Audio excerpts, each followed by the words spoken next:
This is Top Accolade Global News Update. I am Abiodun Mohammed. A day after President Vladimir Putin said he was open to negotiations over Ukraine, Russia's foreign minister lashed out saying Kiev and the West sought to destroy his country and Ukraine must meet Moscow's demands or its army will. Kiev and its Western allies have dismissed Putin's offer to talk, with his forces battering Ukrainian towns with missiles and rockets, and Moscow continuing to demand that Kiev recognize its conquest of a fifth of the country. Kiev says it will fight until Russia withdraws. Putin launched his invasion of Ukraine on February 24th, calling it a special operation to denazify and demilitarize Ukraine, which he said was a threat to Russia. Kiev and the West say Putin's invasion was merely an imperialist land grab. The United States and its allies have imposed sweeping sanctions on Russia for its invasion and sent billions of dollars in assistance to the Ukrainian government. Just last week, when Ukrainian President Volodymyr Zelensky was visiting Washington, the United States announced another $1.85 billion in military assistance for Ukraine, including a transfer of the Patriot air defense system, angering Moscow.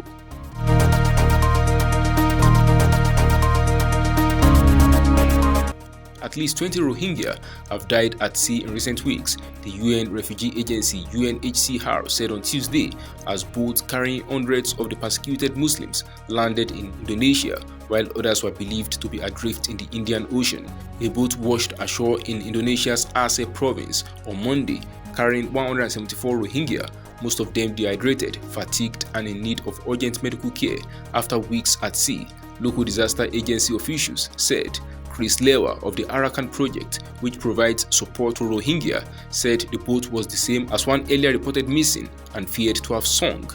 The UNHCR on Monday said 2022 could be one of the deadliest years at sea in almost a decade for the Rohingya, as a growing number of them flee desperate conditions in refugee camps in Bangladesh. The Rohingya have long been persecuted in Buddhist-majority Myanmar, which borders Bangladesh. For years, many have fled to countries like Thailand and Muslim-majority Malaysia and Indonesia between November and April, when seas are calmer.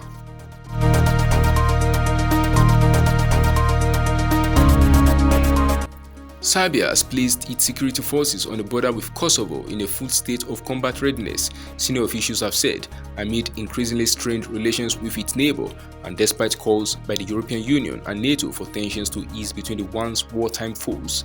Serbia's president ordered the Serbian army to be on the highest level of combat readiness, that is to the level of the use of armed force, Serbia's defense minister Milos Vucevic said in a statement late on Monday.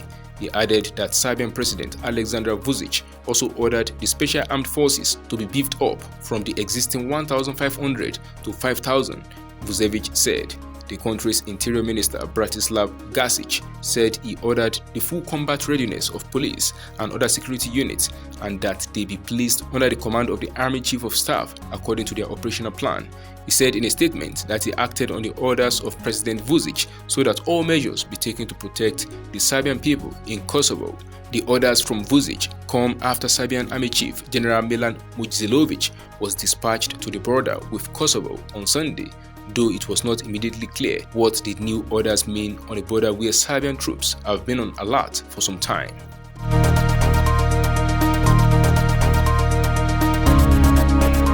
Iranian authorities rerouted a flight bound for Dubai on Monday and prevented the wife and daughter of former national soccer team captain Ali Daei, who has supported anti-government protests, from leaving the country, state media reported.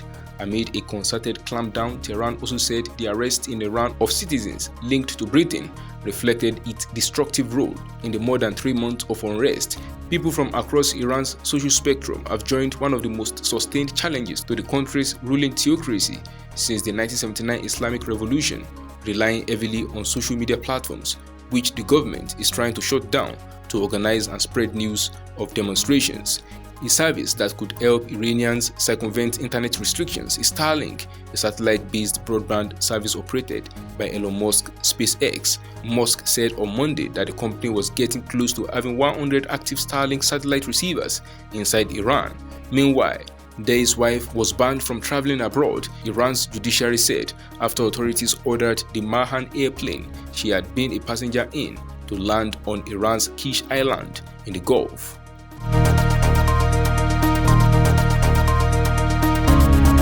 South Korea's former president Lee Myung-bak has received a presidential pardon, cutting short his 17-year prison sentence for corruption. South Korean President Yoon Seok-yeol issued the pardon for Lee on Tuesday as part of mass pardons that are common in the East Asian country around national holidays. South Korean Justice Minister An Dong-hoon told reporters that Yoon, a former chief prosecutor, had issued pardons for more than 1,300 people to foster national unity through reconciliation, tolerance, and consideration. Yoon had earlier this year expressed reservations about Lee staying in prison for the rest of his sentence, which would have kept him behind bars into his 90s. Other high-profile figures included in the pardons include Kim Kyung-soo, a former provincial governor, and Choi Kyung-hwan, a former finance minister. Lee, who served as president between 2008 and 2013, was convicted of bribery and embezzlement in 2018. That is the size of top accolade global news updates. You can follow us on our social media platforms as displayed on your screen. Happy Tuesday.